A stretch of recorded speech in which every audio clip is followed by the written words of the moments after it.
ভারতের হাত থেকে আরও ফসকে যাচ্ছে বাংলাদেশ। বাংলাদেশের দ্বিতীয় বৃহৎ বাণিজ্যিক অংশীদার ভারত। ভারতের বাণিজ্য মন্ত্রণালয়ের তথ্যানুযায়ী 18-19 অর্থ বছরে দেশটির সঙ্গে বাংলাদেশের আমদানি রপ্তানি বাণিজ্য $10 বিলিয়ন ছাড়িয়ে যায়, যার 90% ছিল বাংলাদেশের আমদানি। কিন্তু চলতি বছরের শুরুতে আঘাত হানা বৈশ্বিক মহামারী কোভিড-19-এর প্রভাবে মার্চে শেষ হওয়া অর্থ বছরে প্রতিবেশী এই দুই দেশের মধ্যে বাণিজ্য কমেছে 7.7%। মার্চ শেষে এপ্রিল-জুন প্রান্তিকে বাণিজ্য খরা অব্যাহত ছিল দুদেশের মধ্যে। বাংলাদেশ ব্যাংকের তথ্য বলছে চলতি বছরের প্রথমার্ধে ভারতে বাংলাদেশের পণ্য রপ্তানি কমেছে 24%, আর এপ্রিল-জুন প্রান্তিকে ভারত থেকে বাংলাদেশের পণ্য আমদানি কমেছে 51%।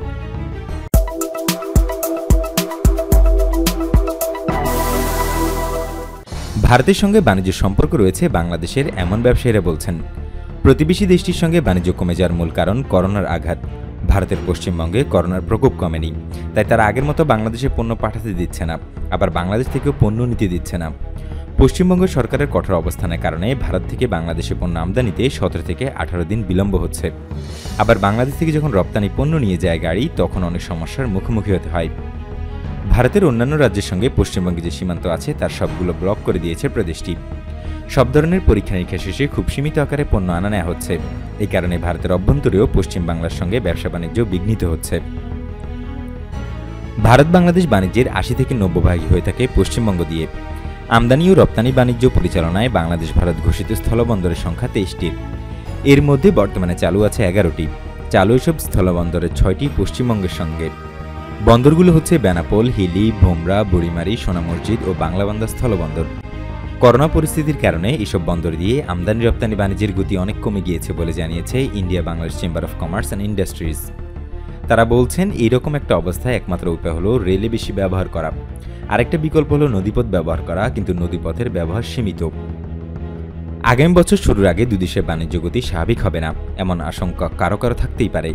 কিন্তু অনেকে আশা করছেন, পেঁয়াজের মতো কোনো সংকটময় পরিস্থিতি ছাড়া দুই দেশের স্বাভাবিক বাণিজ্য সম্পর্ক অক্টোবরের প্রথম থেকেই দৃশ্যমান হবে।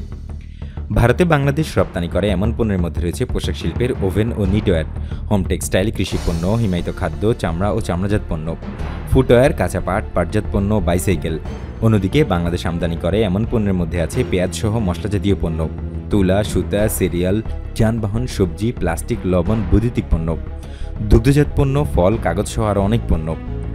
বাংলাদেশ ব্যাংকের পরিসংখ্যান বলছে 2019 সালের জানুয়ারি থেকে জুন সময় ভারতে পণ্য রপ্তানির বিপরীতে বাংলাদেশে এক্সপোর্ট রিসিপ্ট অর্থাৎ অর্থ এসেছে $47.30 কোটি। 2020 সালের একই সময়ে ভারতে রপ্তানির বিপরীতে বাংলাদেশে অর্থ এসেছে $35.70 কোটি।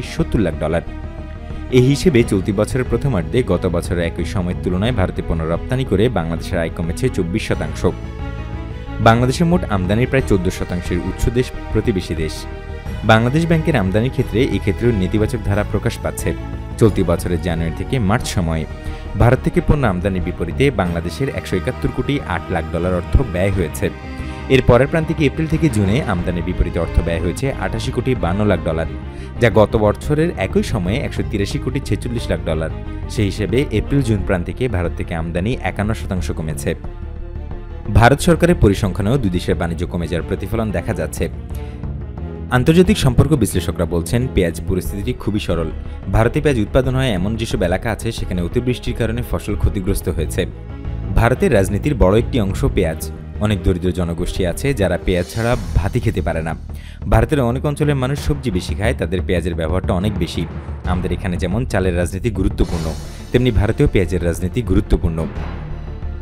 জানতে চাইলে বেসরকারি গবেষণা সংস্থা সেন্টার ফর পলিসি ডায়ালগ জানায়, ভারতের যত বড় বাজার সেই তুলনায় বাংলাদেশে পেঁয়াজের আমদানি খুব বড় কিছু না, কিন্তু হঠাৎ করে রপ্তানি বন্ধ ঘোষণার মতো সিদ্ধান্তের প্রতিফলনস্বরূপ আমাদের বাজারে খুব দ্রুত প্রতিক্রিয়া সৃষ্টি হয়।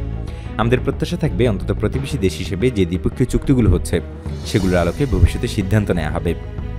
মোটর ভেহিকেল এগ্রিমেন্ট, মুক্ত বাণিজ্য চুক্তি সহ বিভিন্ন রকম দ্বিপক্ষীয় উদ্যোগ যখন নেওয়া হচ্ছে, এরকম একটা সময়ে শুল্ক কর্তৃপক্ষগুলোতে দ্বিপক্ষীয় সহযোগিতা দেখা যায়নি।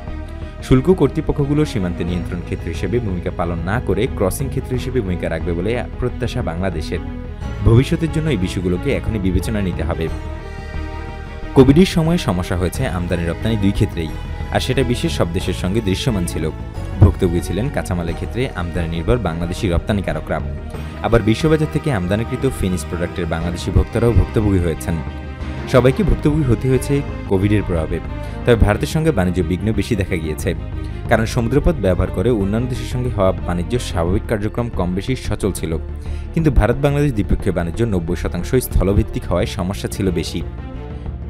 কোভিডের প্রাদুর্ভাব স্থলবন্দরের শুল্ক বিভাগের কার্যক্রম বন্ধ রাখা হয়েছিল, অনেকটাই আরবিট্রারি বা স্বেচ্ছাচারী সিদ্ধান্ত বাস্তবায়ন করা হয়েছে, যার প্রভাবে করোনাকালে অর্ধেকে নেমে আসে বাংলাদেশ ও ভারতের বাণিজ্য।